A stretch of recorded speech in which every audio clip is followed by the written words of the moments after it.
Today we're going to look at 10 films that were responsible for bankrupting their studios.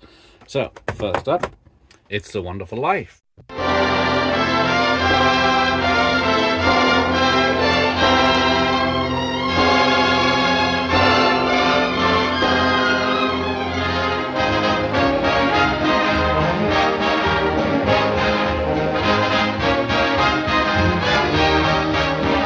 Starring James Stewart and Donna Reed. So yes, this is 1946's It's a Wonderful Life. Frank Capra's 5-time Oscar-nominated Christmas-themed picture was partly responsible for bankrupting its studio. People will probably put off for a story of a suicidal man in an alternate universe where he doesn't exist. When it came out in December 1946, it barely made back the $3 million in costs, and Liberty Films were then acquisitioned by Paramount Pictures. So next up is The Fall of the Roman Empire from 1964.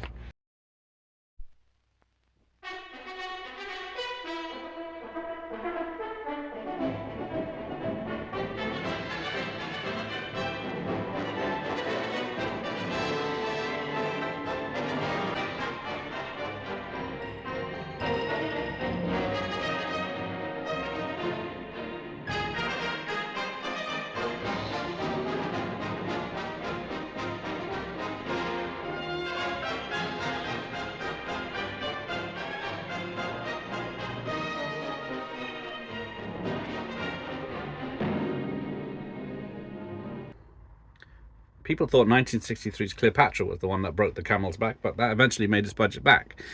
But this film by Anthony Mann didn't make its money back, and Samuel Bronston's own company went into bankruptcy. Next up, Heaven's Gate, 1980.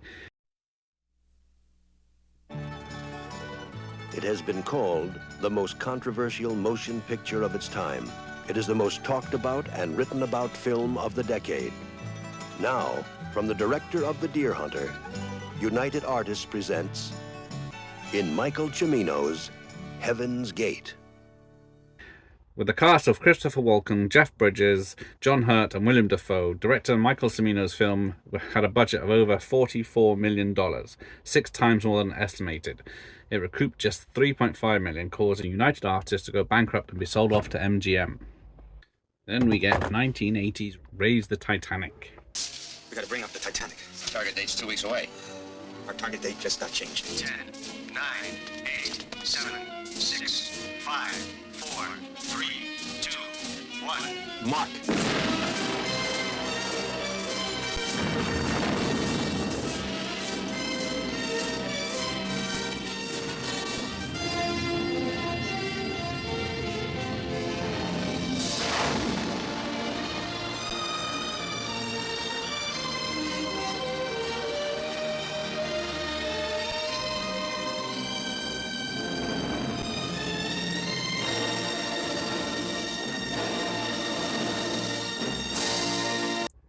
Lou Grade once remarked it would have been cheaper to lower the Atlantic than recreate the vessel in Raise the Titanic. His company, ITC Entertainment, spent $40 million adapting this Clive Cussler's novel, with the majority of the budget going towards the replica scale model that gets lifted to the ocean surface. Unfortunately, it only made $7 million showing at the box office.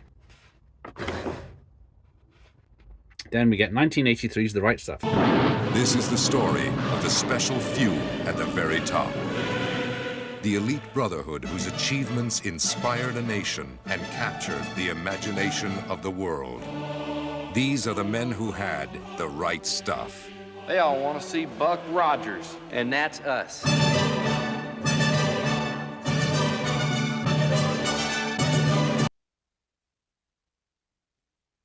Despite 4 Academy Awards and their universal acclaim, the 1983 picture fell $6 million short of recouping its $27 million budget. The Ladd Company was sent into hibernation for more than a decade.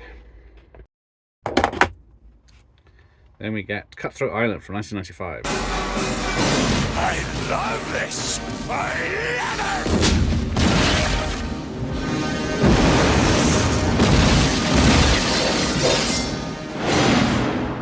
Rennie Harlin's 1995 Swashbuckler was a troubled production before it even made it to the cinemas. It only made $10 million gross on a whopping $98 million budget, Hollywood's biggest flop ever by the Guinness World Records.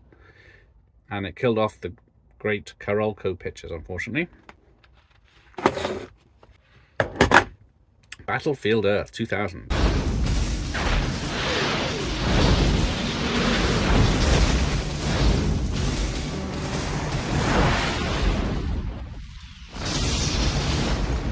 John Travolta's love letter to Scientology. He put down $5 million of his own money into this project. Battlefield Earth only covered the first half of Ron L. Hubbard's novel and lost $44 million. 4 years later, Studio Franchise Pictures received accusations that it had vastly inflated the film's $73 million budget and landed them in court and then insolvency. Titan AE, also 2000. Adventure begins.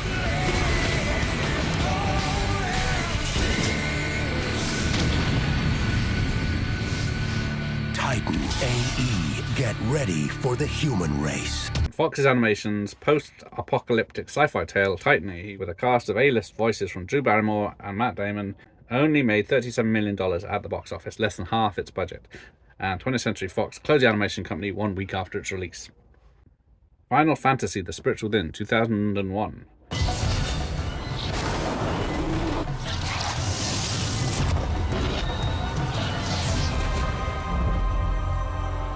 Final Fantasy: The Spirits Within earned a respectable $85 million at the box office, but cost more than $137 million to produce.